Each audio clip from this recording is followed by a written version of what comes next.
Well, Frank Rangi, we're here at Jaguars rookie minicamp. What'd you like from the guys today? I love the fact that football's back. We want to see some football. Now, you can't tell a whole lot with rookies, Alessandra, but there's a few things I like. Brian Thomas is pretty to watch, isn't he? He's twitchy, catches everything out in his hands. He looks the part he's supposed to. He's a first overall pick. I like that. I kind of like the receivers. I like the fact that Jarvis Landry's here. I think you need some guys that have played. That's why Eric Armstead is here and Mitch Morris. Well, the same thing about Jarvis Landry. So I like the fact that he's here.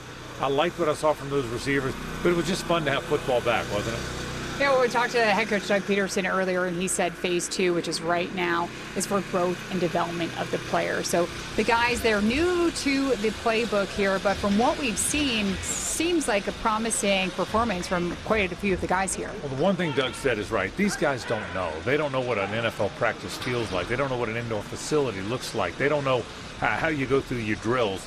And they're learning, so they're learning how to practice today. This isn't really about learning your game plan or learning what your team does. It's about learning how to practice and learning how to practice as a professional.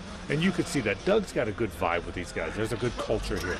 He knows how to teach. It's a good staff. Remember, it's a new defensive staff now, so they've had to learn to work together. But it was a good first day for a lot of guys being out here together for the first time. Well, let's talk about first-round draft pick Brian Thomas Jr. The one thing everyone kept talking about him was the speed that he had, and we got to see a glimpse of that today. He's a game changer. I really believe that. And again, you can't tell a whole lot yet today. You can't go against each other yet. That's the rules of the league. You can only go through drills.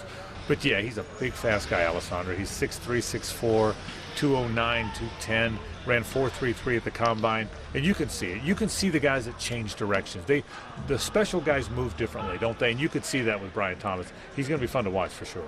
Let's talk about another receiver. Jarvis Landry's here working out for the Jaguars. Definitely not a rookie, a 5-time Pro Bowler. No. What did you like from him? Because last season he did miss the entire 2023 season with an injury. He knows how to practice. The one thing you know about him, and that's one of the things Doug was talking about, he's done this before. He knows how to do this. He knows how to practice. You could see that out here. I think he's going to be on the team. Now look, this is the first day of minicamp. We've got mandatory minis. We've got OTAs. We've got camp. There's a lot that's going to have to happen before we know who's going to be on the team and who's not going to be on.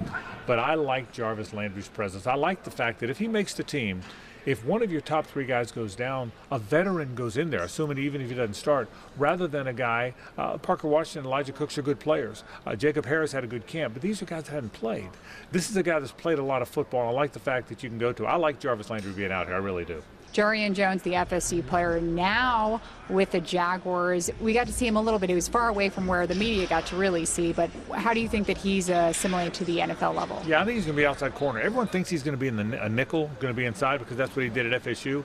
I think he can play outside. He's really fast. He's also got an edge to him, Alessandro. He's got a toughness about him. He's not afraid to tackle. Sometimes cornerbacks don't like to stick their head in there like some others do. They'll tell you that. This guy likes to tackle. He's got a toughness about him. I think Jarian Jones is going to battle Ronald Darby for that one outside corner spot. I think Darnell Savage is going to be their nickel. So I think Jarian Jones has a great chance to start outside. Seminole versus Seminole, by the way. Ronald Darby versus Jarian Jones. I think one of those guys is going to be the outside corner. Frank, wrapping this up, now that we got to see the rookies out here today before OTA start, do you think that the Jaguars have sufficiently answered the question marks that last season left? And you can't tell that from today. Today you can't tell anything. But I thought that before they ever got on the field, when the free agent period, Alessandra, and the draft were over, I liked the team they built. I think they've got a good team. I think they've got a second-place schedule, which is easier. I like their football team. Again, not because of today or what we're going to see when they're just going through practice and drills. I like the team they have built. There's some questions still. Who does win that outside corner job? Do they have an exterior pass rusher beyond Trayvon Walker and Josh Allen? So there's some questions left, but I like the team they've built. I do.